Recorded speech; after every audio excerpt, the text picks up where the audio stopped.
First off, start by telling me about your character in this film. Ron Woodruff, man with a 7th grade education, 2-bit wild-ass cowboys, electrician slash part-time bull rider. Don't leave your wallet sitting around because he'll probably steal something from it. A womanizing, fun, hell-raising son of a bitch who's heterosexual and gets HIV, given 30 days to live. Guy becomes a scientist of HIV, leaves the borders and goes out amongst the world to go out and research and bring back anything he can. And he's not only bringing it back to just survive, he's gonna make him some money. Yeah. So he's got a bit of Scarface to him too.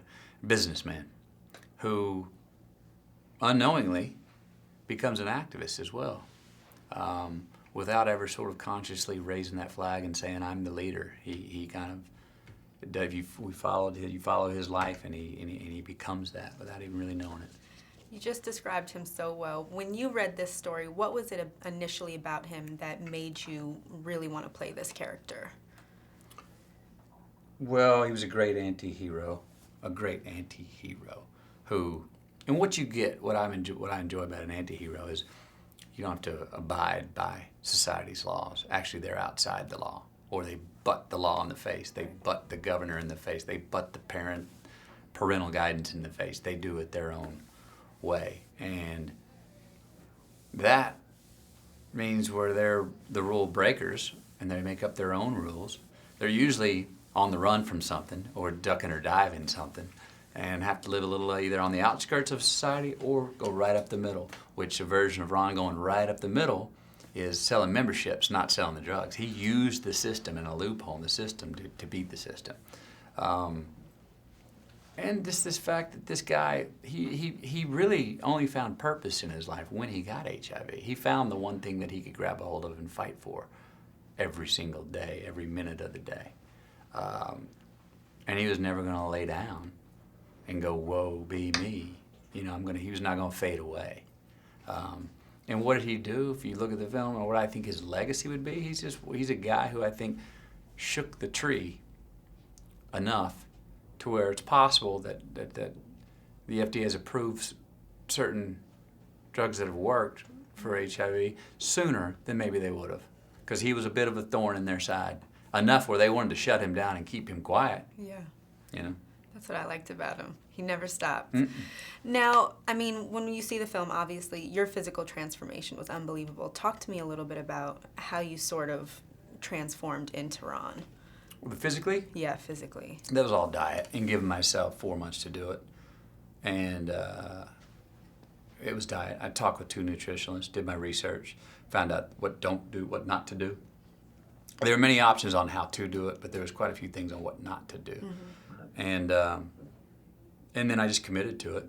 And I had the support of my family and my wife, and I ate controlled meals, and I didn't go have meetings at my favorite steakhouse. Until the end of the movie, anyway. And I had my cheeseburger.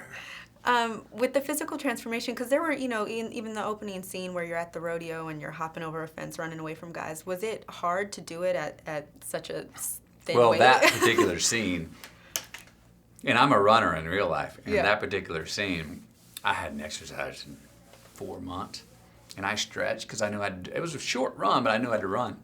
I made it 20 feet, and my thighs just locked up, and I just, boom, my legs buckled, and I went down. I went, cut!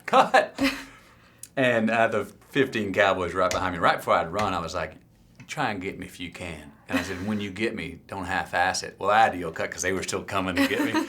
And now I had to hop up and say, I had no idea that my legs were going to lock up like that. And they just hadn't been used like that. So that was a long day. Yeah. And I was more exercise, and I was sore after that day for a while, which was funny because 4 months earlier, I could have done that 5,000 times in a row. Yeah. And not been sore. But the human body is incredibly resilient.